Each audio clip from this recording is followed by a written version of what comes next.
En ce temps-là, voici qu'un docteur de la loi se leva et mit Jésus à l'épreuve en disant: Maître, que dois-je faire pour avoir en héritage la vie éternelle? Jésus lui demanda: Dans la loi, qu'y a-t-il d'écrit? Et comment lis-tu? L'autre répondit: Tu aimeras le Seigneur ton Dieu de tout ton cœur, de toute ton âme, de toute ta force et de toute ton intelligence et ton prochain comme toi-même. Jésus lui dit: Tu as répondu correctement. Fais ainsi et tu vivras. Mais lui, voulant se justifier, dit à Jésus: Et qui est mon prochain? Jésus reprit la parole. Un homme descendait de Jérusalem à Jéricho et il tomba sur des bandits.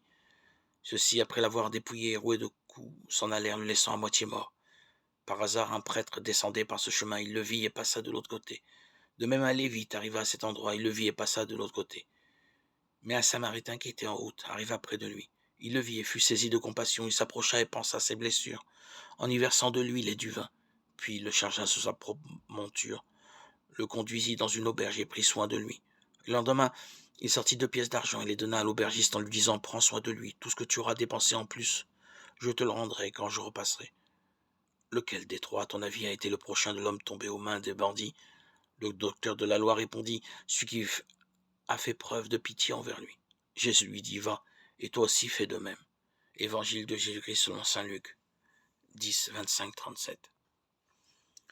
Ne suis-je pas comme cet homme qui désire faire quelque chose de bien pour obtenir la vie éternelle? Mais en réalité, je ne peux agir bien que par grâce, c'est-à-dire dans la mesure même où Dieu me donne part à sa vie divine. C'est un don gratuit reçu au baptême.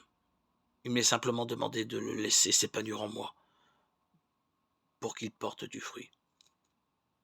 De tout cœur, je rendrai grâce au Seigneur dans l'assemblée parmi les justes. Grandes sont les œuvres du Seigneur, tous ceux qui les aiment s'en instruisent. Psaume 110.